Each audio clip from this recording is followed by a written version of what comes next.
Remember, shout out to my Patreon. Y'all are the real MVPs. I'm going to be trying to do some special things for y'all in this new year because y'all have definitely been riding with me. If you would like to join my Patreon, it's very simple. All you have to do is go to www.patreon.com/bstokestyling and make your pledge. $5, $10, or $25. Currently, I'm trying to get to 20 Patreons, you guys, so make sure you help me reach my goal by clicking the link down in my description box and joining my Patreon. You do not want to miss out on the early access to my videos.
Don't forget to order your custom Bespoke Styling merch. That's right, we have merch. Just click the link down below in the description box and order your Bespoke Styling merch today.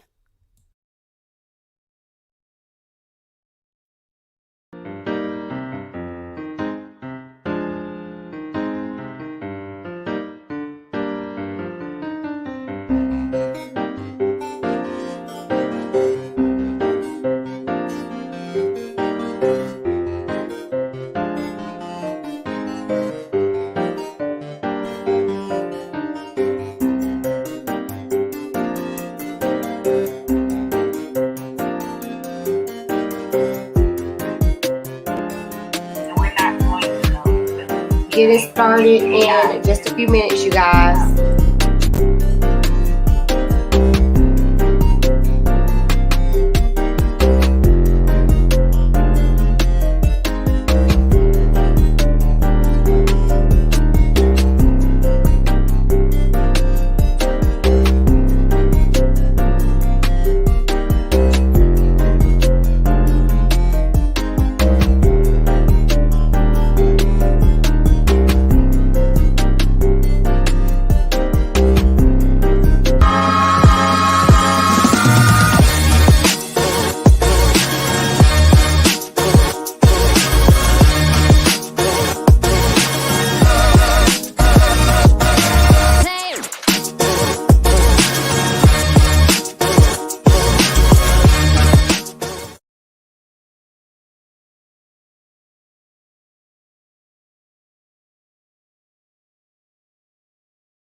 Unmuted. Hey everybody, welcome back to my channel. I am back, y'all, busting out these lives over and over again. If you are new here, please subscribe to my channel, hit the notification bell so you don't miss out on any more of my fabulous lives, and make sure as you enter you hit that like button because it costs you absolutely nothing to do and it helps me and my channel out a lot. Today we are going to be reviewing Tyler Perry's Sistas Season 3, Episode 1.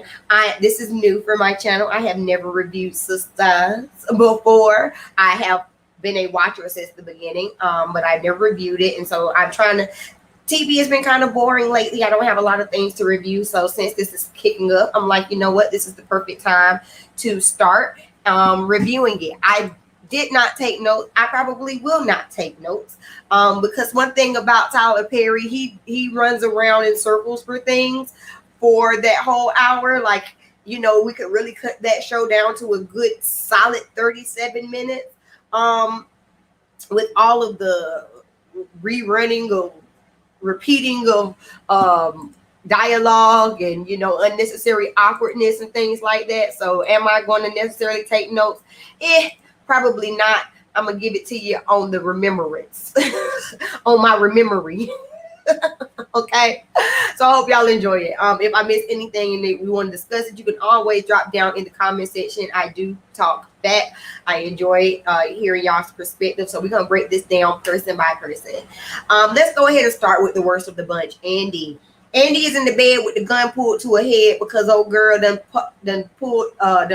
snuck into her house. She done already shot Gary, and now she's running off at the mouth, asking Andy to beg for her life and to apologize and all of this kind of stuff. I think her name is Jasmine. Oh my gosh, she is horrible, honey. If you gonna come in here bust caps and be out, she goes, he's gonna die, you're gonna die, we all might die. Can I come around? We all might die. Girl, if you gonna shoot somebody and be done with it. I'm sorry. And at this point, I wouldn't even be sad. Because Andy did it to herself, okay? Andy and Gary and this back and forth that they doing, I'm so sick of them, and I don't understand what her appeal is with him because he is trash. Okay? Anyway, so Jasmine goes off on a tangent, the evil villain monologue where she gets distracted, so Andy has a chance to fight her. Fight the gun out of her hand. It was really stupid because instead of picking the gun up after you knocked it out of her hand, you put your robe on and run out the door. See, you ain't that bright, honey, because once I knock the gun out your hand, I'm picking the gun up, and you finna be the one blasted. That's just on me. I ain't say that though. I'm just saying.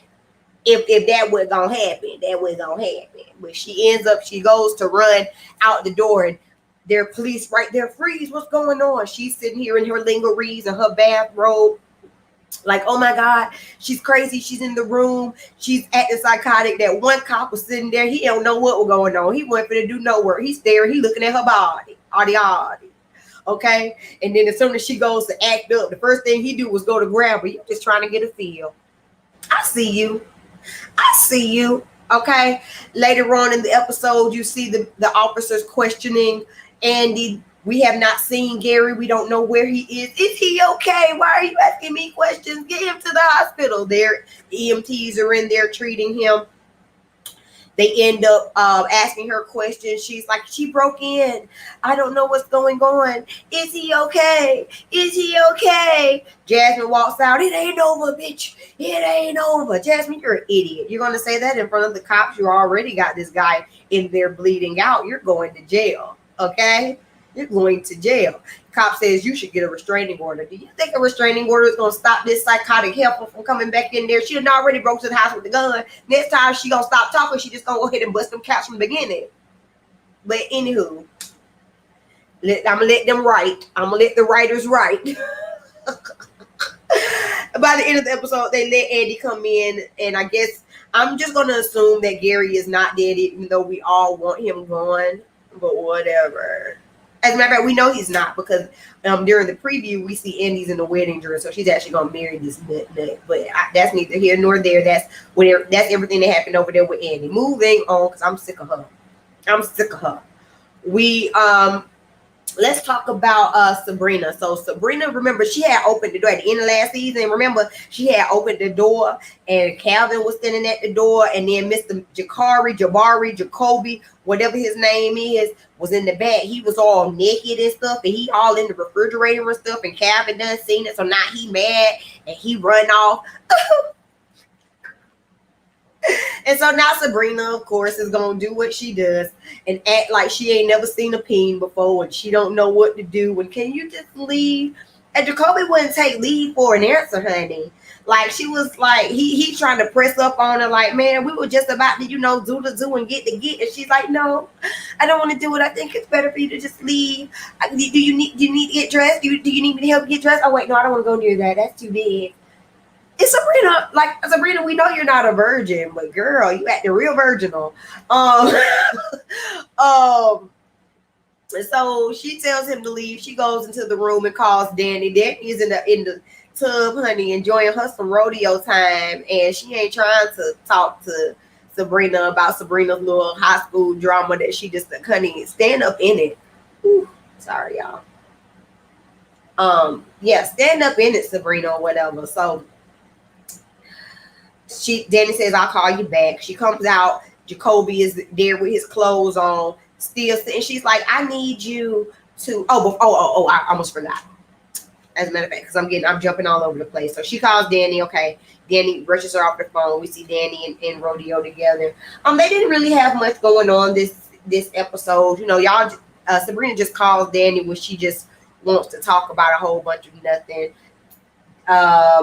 Calvin runs over to what's his name, Maurice's house, and he's upset. I don't even know why I still deal with her. I don't want to deal with her. This is all your fault because you the one that told her that I was in there with a man. And Maurice is just like, Sabrina, she's just kind of slow. She takes things slow. So now Calvin then got all worked up and he decided, well, I'm going to go back over there. Now, why are you going to go back over there? Again, you went over there the first time. You see cucumbers in the refrigerator. Why you going to go back? You a glutton for punishment, ain't you? You a glutton for punishment. Because Sabrina could be neck deep in salad by now, for all you know. Like, I don't understand what his logic was for going back. So he runs back to Sabrina's house. Before he gets back to Sabrina's house, Maurice calls Sabrina like, hey, he coming back over. So Sabrina can, I guess, get her mind right and make sure that Jacoby's not in there. But Jacoby is still sitting outside because he's thinking that he can talk his way back into the draws, which he ain't never got into. So while she's trying to get him to leave her apartment because he's being extra pushy for no reason, Calvin shows back up. And he tells him, you need to leave. The man moment. Jacoby leaves. She says she'll see him tomorrow at work. Her and Calvin talk, and she finally admits. Calvin's like, no, don't sit up here and say nothing. Don't sit up here and say it's you. Talk. Put your big girl panties on and talk like a woman, which is something that Sabrina has had an issue with doing this entire series. For some reason, Sabrina acts like she is a 12-year-old pre-adolescent or something. Like, I don't understand why she just can't talk. So she finally says that one of her issues was that she had heard through the grapevine that Calvin could possibly be on them methamphetamines, and she was scared to get with him. And he says, why didn't you tell me that? That's what you heard. Oh, that's why Maurice made me pee in the cup, and now it's all making sense. And he seems like he's upset and hurt about it. Will y'all just stop? It ain't gonna work. It ain't gonna work. It's not just the fact that you could possibly be a meth head, which I don't think he's a meth head, but it's not just that. She's going to always question your sexuality. Do you really want to be with a woman that always questions your sexuality? You can't have a boys' night out, honey, because you already know what she's thinking. And woman, you want to be with this man who shows some signs of popping off that I don't think are normal, and you can't trust, girl. And I don't want Jacoby either, because something seems off about him too. Why Sabrina keep getting these off ass dudes? I don't know. Okay, so moving on to Karen. Okay, so Karen's at the house and Zach comes over. And, Zach do the Zach thing. Zach try to be all smoothish kind of thing. But he's like, you know what? I'm sorry for using you, and gives her $5,000. And she say, oh, I don't want that. Yes, you do. Yes, you do. Now, let's not act like. Let's not stand on pretenses. Okay, you want Zach and you want your money. Let's be clear, because you wouldn't have been dogging him out for the years that you've been dogging him out if he was paying you your little bit of money. Okay, Zach say, you know what? Here, you can have these $5,000. That should cover all these years of rent and food. I'm good with the math. I ain't trying to, complicate things no more. And he leaves to go back over to Fatima's house. But see, Fatima ain't with all of that. Or so she tried to act, okay? He come up in there. Fatima already got his stuff packed in the corner. Like, baby, there go your stuff. You can go. Zach is like, oh, I can't stay. Or where you finna go? Because Fatima had on this like little blue like wrap dress. I thought it was a robe. Like I saw she had on heels, but I thought it was a robe. It looked it was not, it was very ill fitted. I'm sorry. It was very ill fitted. And Fatima, you know, she got a body on her. So that was not like, that wouldn't have been a date night dress. But anyway, they have a little bit of back and forth, and Zach, you know, was trying to, you know, get in good. He says that he was confused and things. She's like, well, you can be confused outside this door. He tries to leave the keys to the car. He's like, I know that you're going to get me kicked out the program, you know, guilt tripping. She's like, I'm not going to get you kicked out the program. I know you need this. Take them keys, but you can go. And as he's leaving, in walks some other dude, because Fatima finna go on a date, honey. Fatima got a man at home. Okay, she's gonna go on a date. This guy was dressed horribly with this like silk shirt and this like velvet like biker jacket thing, and Zach calls it out. But he ends up leaving. They end up going out on a date. They come back to the house, and he trying to stay the night. He trying to have a nightcap. You know, apparently they have some type of history. If Fatima's really not hearing it, she tells him to leave, even though he done took off that little ugly velvet coat. And she escorts him out the door. Well, when she escorts him out the door, she notices that Zach had left her some money too, because he say, so she calls him and like, hey, you left your money. He's like, nah, that's for you. That's for me staying there, because I ain't gonna have no woman holding over my head. How she done took care of me. I ain't doing that no more. And Fatima's like, well, I ain't gonna do that. You need to come get your money. It's gonna be taped to the door. You need to come get it. Is that like, oh, come get it? You sure we talking about money? You know.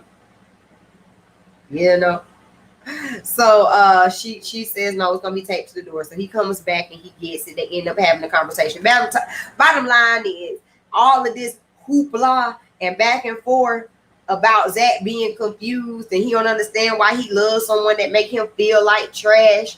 But you know, he know that Fatima's the woman that he need to be, and you make me better, and all of that kind of stuff. They gonna be back together. But Fatima gotta play hard to get. She got to let him know, honey, I ain't one of these simps out here, okay? I ain't one of these regular witches out here in these streets. What you're not gonna do is play me. Even though he is kind of playing you, because like without you, he wouldn't have a place to stay, a car to drive, a place to go to work, really. That's neither here nor there. Zach want to be a good guy. Is he? That's still up for debate. But he want to be. Then lastly, we have back over at Karen's house. What his name come back? Pastor Man. I don't even remember Pastor Man's name. He about to aggravate me too. There ain't a guy on this show besides Rodeo that I like. Okay? And Rodeo, only reason why I like Rodeo is because I like Rodeo by default at this point. You know, he just ain't been all the way crazy, because something about you coming from this super racist family make me look at you a little sideways too, like what's going on. But anyway, Preacher Man come over there. He drunk. Y'all know Preacher Man is in recovery. You know, he got to stay sober. But he come over there. He done drove over there. He drunk. He barely can stand up. He done got naked. He trying to get it in with Karen. Karen like, no, I don't want to do that. This isn't you. Please sit down. Let's just drink a cup of coffee. And he goes on to profess his love to her. I'm tired. I'm tired. But that's it. That's really all that happened in the first episode. So I'm gonna give y'all my predictions, and we're gonna get on up out of here. Andy and Gary still gonna do this back and forth. Andy ain't gonna be satisfied till she dead 6 feet under in the grave, because baby, if it ain't gonna be the ex-wife that take you out, it's gonna be him. Danny and Rodeo are still going strong, so I hope that she don't mess this up. Sabrina, you just need to find you something else. First of all, you don't sleep with somebody you work with, okay? You got to go to work. You ain't got to sleep with him. Don't sleep with somebody you work with. And he's too thirsty, okay? Can't take that as a red flag, as you didn't do it, and then like don't give him eye contact and don't talk to him anymore. And please leave Calvin alone, because he's unhinged. Like he need to get his own self together. Like, and it's just not going to work. And Karen, the pastor man, he needs to how long is this timeline from season to season? Because let's remember now, he did just lose his wife. Do you really want to be his rebound after just losing his wife? How can he say he professed his love to you? His love to you? Does that not seem a little off to you, Karen? Because that's off to me. I'm just saying. And he wants what you just aren't. You don't want to be celibate. You are not this churchy type of person. You like you some wine and some drink. Okay? It's not going to work. As far as Zach and Fatima go, Zach is a better guy with Fatima, but that's definitely going to cause a rift between the sisters, because how can she now? She was starting to come into the girlfriend group. You know, she was starting to really integrate herself into the girlfriend group. How can you do that if you're sleeping with your new friend's ex-boyfriend after they had just slept together? It just ain't gonna work. So, but I like Fatima. I like Fatima and Danny are my favorite. You know, Andy and Karen can kick rocks with open toe shoes for all I care, especially Andy. But anyway, that's it. That's all I got to say. That's my review for Sistas season 3, episode 1. Y'all tell me y'all thoughts down in the description. I'm down in the comment section below. Remember again to like the video, subscribe, turn the notification bell on if you have not already, and I will see y'all in the next video. Peace.